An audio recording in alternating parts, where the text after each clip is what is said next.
வணக்கம். மதியம் மீதமான சாதத்தை நைட்டு டின்னருக்கு டேஸ்ட்டான பொங்கலாக எப்படி மாற்றுறதுன்னு பார்க்கலாம் வாங்க. இந்த பொங்கல் சாப்பிட்றதுக்கு டேஸ்ட்டாகவும் இருக்கும், அதே சமயம் ஈஸியாகவும் செஞ்சிடலாம். வாங்க பார்க்கலாம். மதியம் மீதமான சாதத்தை ஒரு பவுலில் மாற்றி வச்சுருக்கிறேன். இது வடித்த சாதம் தான். குக்கரில் செஞ்ச சாதமாக இருந்தால் கூட எடுத்துக்கோங்க.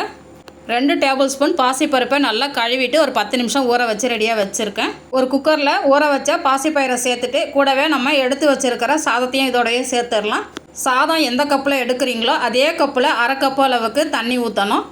ஏற்கனவே இது நம்ம வடித்த சாதம் தான் எடுத்துருக்குறோம், அதனால் அரை கப்பு அளவுக்கு தண்ணி ஊற்றுனீங்கன்னா கரெக்டாக இருக்கும். அப்படி இல்லாட்டினா சாதமும் தண்ணியும் ஈக்குவலாக இருக்கணும். சாதத்துக்கு மேலே தண்ணி நிற்கக்கூடாது, ரெண்டுமே சமமாக இருக்கணும். இப்போ பாருங்கள், இந்த மாதிரி இருக்கணும். அடுத்து இதுக்கு தேவையான அளவுக்கு உப்பு சேர்த்துடலாம். கூடவே 1 டீஸ்பூன் அளவுக்கு நெய்யும் சேர்த்துடலாம். இது வெந்து வரும்போது வாசனையாகவும் இருக்கும், டேஸ்ட்டாகவும் இருக்கும். அதுக்காக தான். இப்போ குக்கரை மூடிட்டு மீடியம் ஃப்ளேமில் ஒரு விசில் வந்த உடனே அடுப்பை ஆஃப் பண்ணிடணும். அதுக்கு மேலே வைக்கக்கூடாது. விசில் வர்ற கேப்பில் பார்த்தீங்கன்னா வேர்க்கடலை சட்னி அரைச்சி தாளித்து வச்சுருக்கிறேன். இந்த பொங்கலுக்கும் வேர்க்கடலை சட்னிக்கும் ரொம்ப சூப்பராக இருக்கும். குக்கர் ஒரு விசில் வந்துட்டு ஏர்லாம் ரிலீஸ் ஆகிடுச்சு. ஓப்பன் பண்ணி பார்க்கலாம். இப்போ பாருங்கள், சாதமும் பருப்பும் நல்லா மலர்ந்து சூப்பராக வெந்திருக்குது பாருங்கள். இந்த மாதிரி இருக்கணும். அடுத்து 2 டேபிள் ஸ்பூன் அளவுக்கு உப்புமா ரவை எடுத்து வச்சுருக்கிறேன். இதில் சேர்த்துட்டு நல்லா ஒரு முறை கலந்துட்டு மறுபடியும் குக்கரோட மூடியை போட்டு மூடிட்டு விசில் வச்சுட்டு அப்படியே ஒரு 10 நிமிஷம் வச்சுருங்க. திரும்பவும் அடுப்பில் வைக்கணுன்ற அவசியம் இல்லை. இந்த சூட்லேயே ரவை நல்லா வெந்து பொங்கலும் நமக்கு கரெக்டான பதத்தில் வந்துடும். டேஸ்ட்டும் நல்லாயிருக்கும்.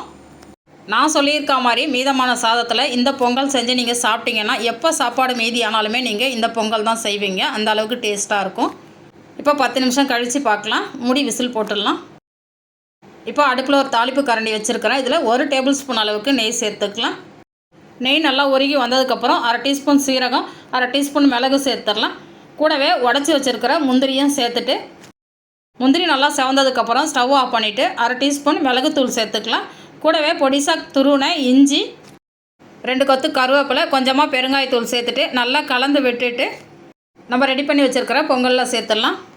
10 நிமிஷம் ஆகிடுச்சு. இப்போ குக்கரை ஓப்பன் பண்ணிவிட்டு பொங்கலை நல்லா கலந்து விட்டுட்டு உப்பு கரெக்டாக இருக்கா அப்படின்றத செக் பண்ணிக்கோங்க. பத்தலைன்னா கொஞ்சம் போட்டுக்கோங்க. இப்போ நம்ம தாளித்து வச்சுருக்கிற முந்திரி, பெருங்காயம், கருவேப்பிலை எல்லாம் சேர்த்துட்டு நல்லா ஒரு முறை கலந்து விட்டுடலாம். பொங்கல் உங்களுக்கு பழைய சாதத்தில் செஞ்ச மாதிரியே இருக்காது. நம்ம ஃப்ரெஷ்ஷான அரிசியில் செஞ்ச பொங்கல் மாதிரியே தான் இருக்கும். நீங்கள் சொன்னால் தான் தெரியும் இது சாதத்தை வச்சு செஞ்சுருக்கோம் அப்படின்றது.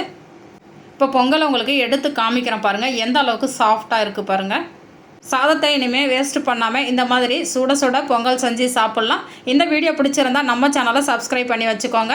நான் சுவைக்கட்டும், ஆரோக்கியம் பெருகட்டும். நன்றி.